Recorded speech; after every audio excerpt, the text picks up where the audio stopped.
Hello dear students, क्या हाल चाल बच्चा। उम्मीद है आप सभी ठीक होंगे। तो जैसे आप सबको पता है, आवर इन्वायरमेंट का एक लेक्चर हमने अपलोड किया है। तो आज हम लेक्चर सेकंड यहाँ पे डिस्कस करने वाले हैं आप लोगों के साथ। काफी ज्यादा डिमांड थी कि आवर इन्वायरमेंट चैप्टर को कंप्लीट कराया जाए। हम भी कोशिश करेंगे बहुत जल्दी, 1-2 लेक्चर्स में हम इसको कंप्लीट करेंगे। और इसके बाद जैसे आप लोगों से हमने वादा किया है कि और एक यूनिट हम बहुत जल्दी स्टार्ट करने वाले हैं। बस 1-2 दिनों के बाद ही जो एक नया यूनिट है, बड़ा इंपॉर्टेंट यूनिट है, हेरिडिटी एंड जेनेटिक्स, इसके बाद ही हम वो स्टार्ट करने वाले हैं।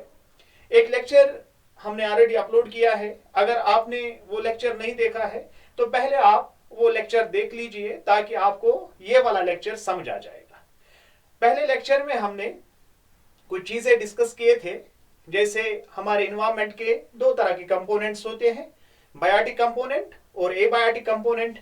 जैसे आप सबको पता है कि biotic component represents living components of our ecosystem, और जो एबायोटिक कंपोनेंट्स है वो क्या होते हैं, non living components of our ecosystem like soil, light, water, temperature, humidity. ये सारे जो पैरामीटर्स है हमारे इन्वायरमेंट के, 2 तरह के पैरामीटर्स होते हैं। एक बायोटिक कंपोनेंट है, एबायोटिक कंपोनेंट है। अगर बायोटिक कंपोनेंट की बात करें तो वहां पे मैंने आपको बताया है कि हमारे पास 2 तरह के कंपोनेंट्स होते हैं, बायोटिक यानी लिविंग कंपोनेंट्स होते हैं। और ऑलरेडी मैंने आपको बताया है कि इन्वायरमेंट की अगर हम बात करें तो इन्वायरमेंट का मतलब क्या है। इन्वायरमेंट जो होता है एक ऐसा सिस्टम होता है कि जहां पे बायोटिक कंपोनेंट और एबायोटिक कंपोनेंट आपस में इंटरेक्ट करते हैं और आपस में इंटर रिलेशनशिप्स दिखाते हैं। वो क्या रिलेशनशिप का मतलब क्या है, यानी जब तक एक प्लांट ऑक्सीजन या कार्बन डाइऑक्साइड को फोटोसिंथेसिस के लिए या रेस्पिरेशन के लिए यूज नहीं करेगा, तब तक एक प्लांट सर्वाइव नहीं करेगा। इसका मतलब है एक एनवायरमेंट में दोनों कंपोनेंट्स का होना जरूरी है, बायोटिक कंपोनेंट्स का भी होना जरूरी है और एबायोटिक कंपोनेंट्स का होना जरूरी है। बायोटिक कंपोनेंट तब तक सर्वाइव नहीं करेंगे जब तक हमारे एनवायरमेंट में एबायोटिक कंपोनेंट्स होंगे। Environment refers to everything that surrounds an organism and affects its life. Environment क्या है, ये एक ऐसा सिस्टम होता है जहां पे बायोटिक कंपोनेंट को एबायोटिक कंपोनेंट सराउंड करते हैं, जो इसकी लाइफ को इन्फ्लुएंस करते हैं। यानी एक प्लांट को अगर एबायोटिक कंपोनेंट नहीं मिलेगा, लाइक वाटर नहीं मिलेगा, लाइक लाइट नहीं मिलेगी, लाइक कार्बन डाइऑक्साइड नहीं मिलेगा, तो एक प्लांट जो है वो सर्वाइव नहीं कर पाएगा। It includes both living biotic and abiotic components. तो हमारे इन्वायरमेंट में दोनों तरह के कंपोनेंट्स आते हैं। बायोटिक कंपोनेंट भी हमारे इन्वायरमेंट में होता है एक कंपोनेंट, और एबायोटिक कंपोनेंट भी होता है। बायोटिक कंपोनेंट यानी लिविंग कंपोनेंट और abiotic component non living component. और क्या हम एक ऐसा सिस्टम लेंगे जहां हम खाली लिविंग ऑर्गेनिजम्स को रखेंगे, जहां हम किसी नॉन लिविंग सिस्टम को वहां नहीं रखेंगे, यानी एयर नहीं होगा, वाटर नहीं होगा, लाइट नहीं होगी, क्या हम उसको इन्वायरमेंट कहेंगे? नहीं बेटे, उसको इन्वायरमेंट नहीं कहा जाएगा। और इस इन्वायरमेंट में एबायोटिक कंपोनेंट का होना बहुत ही जरूरी है। जैसे हमारे आसपास एयर है, हमारे आसपास लाइट है, हमारे आसपास माउंटेन्स है, सॉइल है, सैंड है, ये सारे एबायोटिक कंपोनेंट्स हमें सराउंड करते हैं। और इनका सराउंड करना हमारे लिए बहुत जरूरी है। जब ये कंपोनेंट्स है तभी जाके हम सर्वाइव कर पाएंगे।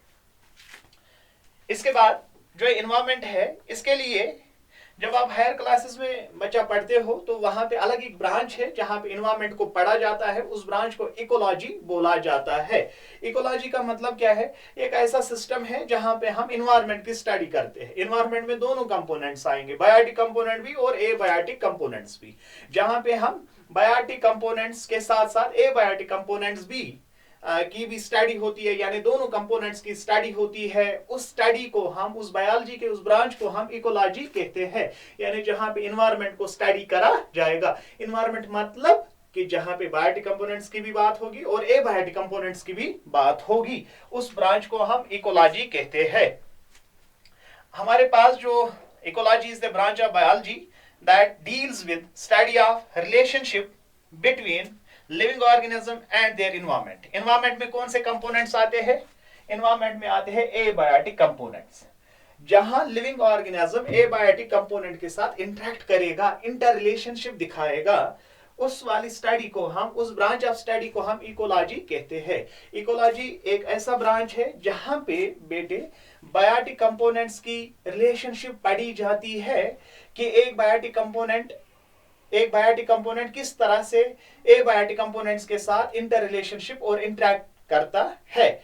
जैसे एक फिश के सर्वाइवल के लिए, एक एक्वेटिक ऑर्गेनिज्म के सर्वाइवल के लिए वाटर का होना जरूरी है। वाटर बायोटिक है या एबायोटिक है, वाटर एबायोटिक कंपोनेंट है। जैसे हर एक ऑर्गेनिज्म के लिए एबायोटिक कंपोनेंट्स का होना जरूरी है। जब एबायोटिक कंपोनेंट है तभी एक ऑर्गेनिज्म लाइफ को सस्टेन कर पाएगा। और ऐसे ब्रांच बायोलॉजी को हम इकोलॉजी कहते हैं। इकोलॉजी, यहाँ पे एक चीज, इंपॉर्टेंट चीज याद रखोगे, हमारे इकोलॉजी के जो फादर है वो है इंडिया की, अगर हम बात करें, उसका नाम है professor R Mishra. R Mishra is considered as the father of Indian ecology. Indian ecology का मतलब क्या है? जो हमारी इंडियन इकोलॉजी है, तो यानी इंडिया में जितने भी हमारे पास इकोसिस्टम है, इस पूरे सिस्टम की स्टडी को हम इकोलॉजी कहते हैं। या जो हमारा इन्वायरमेंट है, जो हमारी वेजिटेशन है, जो हमारी प्लांट्स वगैरह है, जो भी हमारी बायोटिक कंपोनेंट्स, इंडिया की अगर हम स्पेसिफिकली इंडिया की बात करेंगे तो हमारे इंडिया में एक शख्स है जिनका नाम है प्रोफेसर आर मिश्रा। इसी प्रोफेसर आर मिश्रा को क्या कहा जाता है? इसी प्रोफेसर आर मिश्रा को कहा जाता है father of Indian ecology. Types of biotic components. इससे पहले भी मैंने आपको बताया था कि हमारे पास 3 तरह के बायोटिक कंपोनेंट्स होते हैं। हमारे इन्वायरमेंट में, हमारे इकोसिस्टम में 3 तरह के बायोटिक कंपोनेंट्स होते हैं। पहला बायोटिक कंपोनेंट प्रोड्यूसर होता है, दूसरा बायोटिक कंपोनेंट कंज्यूमर होता है, तीसरा बायोटिक कंपोनेंट डिकम्पोजर होता है। आप सबको पता है भाई, आप काफी ज्यादा इंटेलिजेंट है, आपको ये पता है कि हमारे बायोटिक कंपोनेंट में, अगर हमारे पास इकोसिस्टम है, इसका एक कंपोनेंट होता है बायोटिक कंपोनेंट। बायोटिक कंपोनेंट में 3 मेजर ग्रुप्स होते हैं based on their role in ecosystem, यानी उनका क्या रोल है हमारे इकोसिस्टम में, इन कंपोनेंट्स का क्या रोल है हमारे इकोसिस्टम में, उस चीज के बेसिस पे हमने बायोटिक कंपोनेंट को 3 ग्रुप्स में डिवाइड किया है। पहला ग्रुप है प्रोड्यूसर, जिनको हम ऑटोट्रॉफ कहते हैं। प्रोड्यूसर का मतलब क्या है? ये वो बायोटिक कंपोनेंट है हमारे इकोसिस्टम का जिनके पास टेंडेंसी है कि अपना खाना खुद प्रिपेयर कर सकते हैं।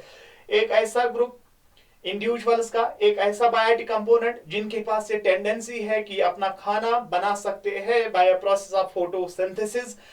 इसका मतलब क्या है? ये वो कंपोनेंट है जो किसी और ऑर्गेनिज्म पे डिपेंड नहीं करते हैं, ये अपना खाना खुद ही बना सकते हैं फोटोसिंथेसिस के जरिए से। और इस प्रोसेस को कराने के लिए इनऑर्गेनिक सब्सटेंसेस का होना बहुत ही जरूरी है, यानी सनलाइट, वाटर, यानी एबायोटिक कंपोनेंट्स का होना जरूरी है। इसीलिए मैंने पहले इन्वायरमेंट में बोला था कि बायोटिक कंपोनेंट्स को सराउंड करता है जो फिजिकल इन्वायरमेंट होता है, फिजिकल सराउंडिंग।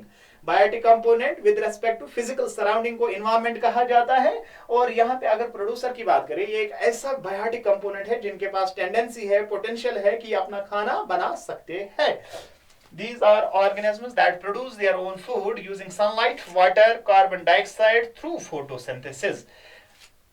प्रोड्यूसर ऐसे ऑर्गेनिजम्स, एक ऐसा कंपोनेंट है हमारे इकोसिस्टम का जिनके पास टेंडेंसी है कि अपना खाना खुद मैन्युफैक्चर कर सकते हैं फोटोसिंथेसिस के जरिए से। और इस प्रोसेस को करने के लिए कोई बायोटिक कंपोनेंट की जरूरत नहीं पड़ती है, बल्कि इनमें ये पोटेंशियल है, इनमें एक ऐसा मैकेनिज्म है कि ये इनऑर्गेनिक सब्सटेंसेस को यूटिलाइज करेंगे और फूड को प्रिपेयर कर सकते हैं, किसी और ऑर्गेनिज्म पे डिपेंड नहीं करते, इसलिए इनको कहा जाता है प्रोड्यूसर, यानी ये खुद प्रोड्यूस करते हैं, किसी और ऑर्गेनिज्म पे डिपेंड नहीं करते हैं। या ऑटोट्रॉप आप कहो, कोई बात नहीं है, ऑटोट्रॉप कहो या प्रोड्यूसर कहो। जो हमारे पास और एक कंपोनेंट है जो बायोटिक कंपोनेंट का दूसरा टाइप है, उनका नाम है कंज्यूमर। हमने बायोटिक कंपोनेंट को on the basis of their role कि इकोसिस्टम में एक ऑर्गेनिज्म का, एक इंडिविजुअल का क्या रोल है, उसके बेसिस पे हमने बायोटिक कंपोनेंट को डिवाइड किया है। पहला कंपोनेंट प्रोड्यूसर, दूसरा कंपोनेंट है कंज्यूमर। कंज्यूमर ऐसे इंडिविजुअल्स है, ये एक ऐसा बायोटिक कंपोनेंट है जिनके पास टेंडेंसी नहीं है कि ये फोटोसिंथेसिस परफॉर्म कर पाएंगे। इनमें फोटोसिंथेसिस का कोई मैकेनिज्म होता नहीं है। जैसे प्लांट्स में मैकेनिज्म होता है वैसे हम में नहीं होता है, हम फोटोसिंथेसिस नहीं कर पाएंगे। तो इसका मतलब है कि हम प्रोड्यूसर नहीं है। हम क्या हुए, जब फोटोसिंथेसिस नहीं करेंगे, प्लांट्स के ऊपर डिपेंड करते हैं, तो हम हो गए कंज्यूमर। बेटे याद रखोगे, जो ऑर्गेनिज्म, जो इंडिविजुअल, जो बायोटिक कंपोनेंट फूड को प्रिपेयर नहीं कर सकता है, मैन्युफैक्चर नहीं कर सकता है, ऐसे कंपोनेंट को हम बोलते हैं कंज्यूमर। लेकिन ये पूरा डिपेंड करता है प्लांट्स के ऊपर ही डिपेंड करता है। यानी जो हमारा न्यूट्रिशन का प्रोसेस है, जो हमें न्यूट्रिएंट्स जो हम डिराइव करते हैं, हम तो प्रोड्यूसर से ही करते हैं। These organisms depend on other organisms for food. जो कंज्यूमर लोग होते हैं, जो कंज्यूमर होते हैं, ये एक ऐसा बायोटिक कंपोनेंट है जो अपना food, these organisms depend on other organisms for food. ये फूड ऑब्टेन करने के लिए, फूड ऑब्टेन करने के लिए कहां से भाई, इनके पास ऐसा मैकेनिज्म नहीं है, बल्कि फूड किन से, प्रोड्यूसर से ही ऑब्टेन करते हैं। They can not make their own food, ये अपना खाना नहीं बना सकते। ऐसे ऑर्गेनिजम्स को हम कंज्यूमर या हेटेरोट्रॉफ कहते हैं। यहाँ इकोलॉजी में हम हेटेरोट्रॉफ नहीं कहेंगे, यहाँ हम इनको कंज्यूमर कहेंगे, जो अपना खाना डायरेक्टली प्रिपेयर नहीं कर सकते हैं, बल्कि अपना खाना बनाने के लिए प्रोड्यूसर के ऊपर डिपेंड करते हैं। जो हमारे पास कंज्यूमर है, दो तरह के ग्रुप से कंज्यूमर के, एक है हर्बिवोर और दूसरा है कार्निवोर। ओमनिवोर को हम यहाँ पे प्लेस नहीं करते हैं, क्योंकि ओमनिवोर जो है that is a kind of intermediate level, क्योंकि वो हर्बिवोर भी होता है और कार्निवोर भी होता है, इसीलिए यहाँ पे उसको अलग कर दिया गया है। जहां हमें फूड चेन पढ़ते हैं, वहां आपने ओमनिवोर को बाई किसी जगह ऐड नहीं करना है, क्योंकि ये जो सिस्टमैटिक वे है उसमें ओमनिवोर कहीं पे एग्जिस्ट नहीं करता है। अब हमारे पास हर्बिवोर की अगर बात करें, ये ऐसे ऑर्गेनिजम्स होते हैं जो डायरेक्टली प्रोड्यूसर से अपना फूड, अपने न्यूट्रिएंट्स ऑब्टेन करते हैं। यानी हर्बिवोर जो है ये भाई प्लांट के बगैर कोई और चीज से अपने न्यूट्रिएंट हासिल करने वाला नहीं है। जैसे गोट है, गोट को अगर आप कोई मांस का मतलब मीट का टुकड़ा दे दोगे, वो क्या न्यूट्रिएंट वो खा पाएगा? नहीं, बल्कि एक गोट को, एक गाय को क्या चाहिए भाई, उसको प्लांट प्रोडक्ट्स चाहिए, या कोई प्लांट चाहिए, स्पेसिफिक प्लांट चाहिए, ग्रास चाहिए। यानी वो किसी और ऑर्गेनिजम्स का यानी प्रेडेशन नहीं करता है, शिकार नहीं करता है, मतलब उसको कोई और घास के प्लांट के सिवा उसको कोई और चीज चाहिए नहीं। ऐसे ऑर्गेनिजम्स को हम हर्बिवोर कहते हैं। ये क्या होते हैं? हर्बिवोर जो है ये प्राइमरी कंज्यूमर होते हैं। प्राइमरी कंज्यूमर का मतलब क्या है?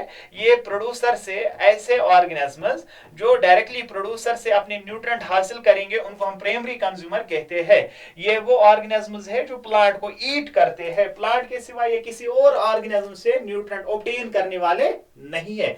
ऐसे ऑर्गेनिजम्स को हम हर्बिवोर कहते हैं। और हर्बिवोर किसका टाइप है बच्चा? कंज्यूमर का टाइप है। और इसको हम प्राइमरी कंज्यूमर भी कहते हैं, क्योंकि ये डायरेक्टली प्लांट से ही, मतलब प्लांट सामने है, हर्बिवोर जाएगा, प्लांट को खाएगा, यानी बीच में कोई और ऑर्गेनिज्म ऐड नहीं हुआ। तो ऐसे ऑर्गेनिजम्स को हम हर्बिवोर्स कहते हैं, जो डायरेक्टली प्लांट से अपनी न्यूट्रिएंट्स हासिल करते हैं। इसके बाद अगर बेटे कार्निवोर, बच्चा कार्निवोर की बात करें, किसकी? कार्निवोर। कार्निवोर का मतलब क्या है? पहले आपने देखा, अभी मैं आपको समझाऊंगा, बस भाई आपको समझना है। हम यहाँ पे आपके सहायता के लिए है, हम आपको हर हमेशा भाई खुश देखना चाहते हैं। हम आपके असिस्टेंस में लगे हैं, जहां कहीं आपको जरूरत पड़ेगी आप हमें वहां जरूर पाओगे, ठीक है? तो हमारे पास अगर ग्रास की बात करें, ग्रास को नीचे लिखा जाएगा प्रोड्यूसर, क्योंकि ग्रास जो है फोटोसिंथेसिस करता है। इस ग्रास को किसने खाया? गोट ने खाया। अभी मैंने कहा गोट जो है ये डायरेक्टली घास को खाती है, इसलिए इसको प्राइमरी कंज्यूमर कहा जाता है। इस जो गोट है, गोट को कोई और ऑर्गेनिज्म खाएगा, फॉर एग्जांपल टाइगर खाएगा। जो टाइगर है ये अपने न्यूट्रिएंट किससे ऑब्टेन करता है? गोट से। इसने प्लांट से डायरेक्टली अपने न्यूट्रिएंट हासिल नहीं किए, इसीलिए इसको क्या कहा जाएगा? Secondary consumer. क्या कहा जाएगा? सेकेंडरी कंज्यूमर, जो भाई घास को डायरेक्टली खाएगा। मैं आपको और एक बार समझाऊंगा, आई होप आपको पहले भी समझ आ गया है, तो इसके बाद में थोड़ा सा और कोशिश करूंगा आपको समझाने की। मैं कहता हूं भाई प्रोड्यूसर जो है वो किसी और ऑर्गेनिज्म पे डिपेंड करता नहीं है, वो अपना खाना खुद बनाएगा इनऑर्गेनिक सब्सटेंसेस से, फोटोसिंथेसिस के प्रोसेस के हवाले से। अगर इसके बाद हम बात करें, इसके बाद अगर हम बात करेंगे भाई किसकी, कंज्यूमर। कंज्यूमर एक ऐसा टाइप है बायोटिक कंपोनेंट का, एक ऐसा कंपोनेंट होता है जो फोटोसिंथेसिस नहीं कर पाते, लेकिन ये उन्हीं ऑर्गेनिजम्स पे डिपेंड करते हैं जो फोटोसिंथेसिस करते हैं और उन्हीं ऑर्गेनिजम्स से अपनी न्यूट्रिएंट्स भी ऑब्टेन करते हैं। ऐसे ऑर्गेनिजम्स को हम हर्बिवोर कहते हैं। इसके बाद कार्निवोर जो है ये डायरेक्टली प्लांट ईटर नहीं होता है, बल्कि ये हर्बिवोर से अपनी न्यूट्रिएंट हासिल करेगा और जो हर्बिवोर है ये प्रोड्यूसर से अपने न्यूट्रिएंट ऑब्टेन करेगा। जो प्रोड्यूसर से डायरेक्टली अपना न्यूट्रिएंट ऑब्टेन करेगा, ऐसे कंज्यूमर को हम प्राइमरी कंज्यूमर कहते हैं, क्योंकि हमारे पास कंज्यूमर के दो टाइप्स है, प्राइमरी कंज्यूमर है और सेकेंडरी कंज्यूमर है। जो सेकेंडरी कंज्यूमर है वो हर्बिवोर से यानी प्राइमरी कंज्यूमर से अपनी न्यूट्रिएंट ऑब्टेन करेगा। अगर हमारे पास है ग्रास, ग्रास को खाएगा फ्रॉग, फ्रॉग को खाएगा स्नेक, स्नेक को खाएगा ईगल। देखिए याद रखोगे आप, यहां पे हमारे पास ग्रास जो है ये क्या है, सबसे पहली बात ये प्रोड्यूसर है। फ्रॉग क्या है, प्राइमरी कंज्यूमर, क्योंकि ये डायरेक्टली इसके ऊपर डिपेंड करता है। जो स्नेक है ये फ्रॉग के ऊपर डिपेंड करता है, इसको बोलेंगे सेकेंडरी कंज्यूमर। और ईगल जो है इसको बोलेंगे टर्शरी कंज्यूमर। ये प्रोसेस ऐसे ही चलता है, ये प्रोसेस बेटे ऐसा ही चलता है। प्रोड्यूसर से प्राइमरी कंज्यूमर अपना फूड ऑब्टेन करेगा, लेकिन प्रोड्यूसर के प्राइमरी कंज्यूमर के साइड में आप क्या नाम लिखोगे, हर्बिवोर। हर्बिवोर को कौन खाता है, कार्निवोर, लेकिन कार्निवोर क्या है, सेकेंडरी। अगर इस सेकेंडरी को किसी और ने खा लिया तो उसको बोलेंगे टर्शरी, टर्शरी से किसी और ने फूड ऑब्टेन किया उसको बोलेंगे क्वांटिनरी। तो ये प्रोसेस ऐसा ही चलता है, ये प्रोसेस ऐसा ही चलेगा।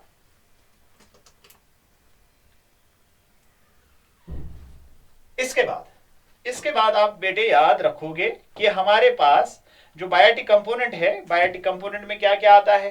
पहला कंपोनेंट हमारा है प्रोड्यूसर, दूसरा कंपोनेंट है हमारा कंज्यूमर।